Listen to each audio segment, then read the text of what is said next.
찬송하리로다. 그는 우리 주 예수 그리스도의 하나님이시요 자비의 아버지시요 모든 위로의 하나님이시며 우리의 모든 환난 중에서 우리를 위로하사 우리로 하여금 하나님께 받는 위로로서 모든 환난 중에 있는 자들을 능히 위로하게 하시는 이시로다. 그리스도의 고난이 우리에게 넘친 것 같이 우리가 받는 위로도 그리스도로 말미암아 넘치는도다. 우리가 환난 당하는 것도 너희가 위로와 구원을 받게 하려는 것이요 우리가 위로를 받는 것도 너희가 위로를 받게 하려는 것이니 이 위로가 너희 속에 역사하여 우리가 받는 것 같은 고난을 너희도 견디게 하느니라.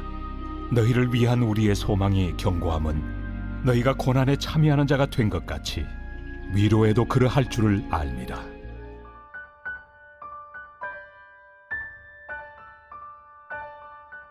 환난 중에 위로하시는 하나님.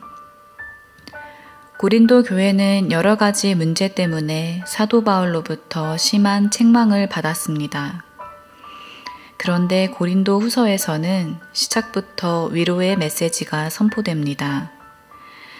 3절에서 7절까지 위로라는 말이 무려 10번이나 나오고 심지어 6절 한 절에서 4번이나 나옵니다. 바울은 상처를 받아 마땅한 교회에 왜 이 같은 위로를 쏟아부었을까요? 어쩌면 박해에서 자유롭지 않았던 그 시대나 지금 이 시대나 변함없이 하나님의 위로가 필요하기 때문일 것입니다. 바울은 위로라는 말을 거듭하면서 참된 위로는 오직 하나님에게서 비롯된다고 웅변합니다. 위로는 헬라어로 파라클레시스인데 성령 하나님 역시 파라클레토스로 하나님의 본성이 위로임을 알 수 있습니다. 그만큼 위로가 필요한 게 인생이고 우리가 아픔투성이인 세상을 광야를 건너듯 힘겹게 살고 있다는 암시가 깔려 있는 것입니다. 4절을 보면 모든 환난이라는 말이 연이어 2번 나옵니다. 그리고 환난에 이어 위로하시는 하나님이 언급됩니다. 바울은 무엇을 말하고 싶었던 것일까요? 하나님은 우리를 한 번만 위로하시는 분이 아닙니다. 위로하고 또 위로하십니다. 궁핍하고 공고하고 경제적으로 어려울 때 하나님이 나와 함께 하시고 위로하십니다. 미움과 멸시를 받을 때 하나님은 내가 쫓겨난 그 자리에 함께 하십니다. 빈 공간을 대하는 방식. 모든 환난과 어려움을 당하여 위로가 필요할 때에 매우 역설적인 일이 일어납니다. 바로 그 시간 우리 삶의 거룩의 공간이 만들어지는 것입니다.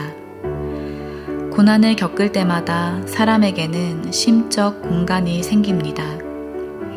가령 자녀를 먼저 하늘나라로 보낸 성도의 마음에는 다른 무엇으로도 채워지지 않는 공간이 생깁니다. 사랑하는 남편이나 아내와 사별하면 마음속에 텅 빈 공간이 생깁니다.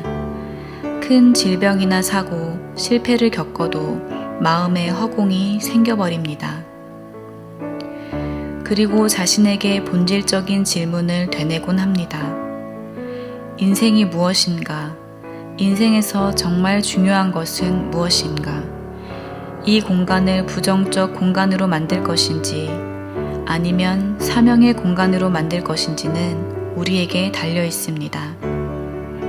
어떤 사람은 한탄하고 괴로워하고 원망하고 후회하면서 트라우마 상태로 방치합니다. 결국 빈 공간을 쓴 뿌리의 밭이 되도록 내버려두는 사람들도 있습니다. 그 결과는 메마름과 황폐함, 그리고 각박함입니다. 그러나 어떤 사람들은 생의 빈 그릇을 물끄러미 응시하는 가운데 깨달음을 얻습니다. 주께서 다른 사람을 위로하는 사명자로 나를 세우시는구나. 만약 하나님의 위로를 받아 하나님으로 기뻐하는 초월을 경험한다면 이 공간은 상실이 아니라 성숙의 공간이 됩니다. 고난도 위로도 함께하는 공동체. 우리가 예수 믿지 않는 사람들과 무엇이 다릅니까? 불신자들은 이 땅에서의 삶이 전부입니다. 그래서 이 세상과 보이는 것에 집중합니다. 이 땅에서 결판을 내야 하기에 무리수를 둡니다.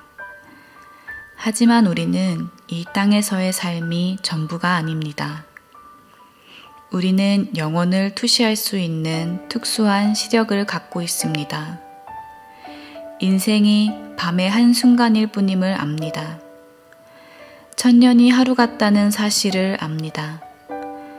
세상 사람들과 다른 놀라운 영적 차원을 경험하고 있기에 마지막 날에 우리의 모든 눈물을 닦아주시는 주님을 배울 것을 알기에 우리는 이 소망으로 견디고 이깁니다. 그렇다면 내가 하나님의 큰 위로를 받고 있는지 아닌지 어떻게 점검할 수 있을까요? 다음 구절에 그 답이 나옵니다. 즐거워하는 자들과 함께 즐거워하고 우는 자들과 함께 울라. 당혹스러울 만큼 쉽습니다. 기뻐하는 자들과 함께 기뻐하고 슬퍼하는 자들과 함께 슬퍼하는 것입니다.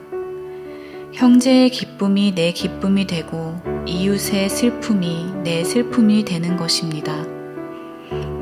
어떤 인생도 자기 혼자만의 기쁨, 자기 혼자만의 슬픔, 자기 혼자만의 능력만으로는 살 수 없습니다. 고난을 당할 때도 위로를 받을 때도 함께 할 수 있는 공동체가 필요합니다. 그런 점에서 예수 그리스도의 몸인 교회의 중요성을 다시금 생각하게 됩니다. 우리는 영적 가족, 영적 공동체입니다. 또한 영혼을 위해 투자하는 사람들이요. 하나님과 영원한 관계를 맺음으로 영적으로 성공한 사람들입니다. 이런 공동체를 통해 고난도 위로도 함께 한다는 것은 큰 축복입니다. 그런데 우리 주위에는 욥의 친구들처럼 스스로 똑똑하다 하는 사람들이 너무 많습니다. 고난을 당하는 욥에게 와서 죄와 고난의 신학, 죄와 고난에 대한 철학적 소고와 같은 논문을 거창하게 읊는 것입니다. 하지만 하나님은 고통 가운데 신음하며 이따금 하나님을 향해 지난 원망과 염증을 토해놓는 욥을 회복시켜 주셨습니다. 반면 세 친구에게는 그들의 어리석음을 통렬히 지적한 후 그들이 욥에게 사죄하도록 하셨습니다. 오늘날 우리 사회가 함께 울고 함께 기뻐하고 함께 즐거워하는 영적 가족, 영적 공동체가 되었으면 합니다. 눈물을 닦아주시는 하나님의 위로를 내가 경험하는 것으로만 끝나는 것이 아니라 환난 가운데 있는 모든 사람에게 하나님의 은혜가 나타나길 바랍니다.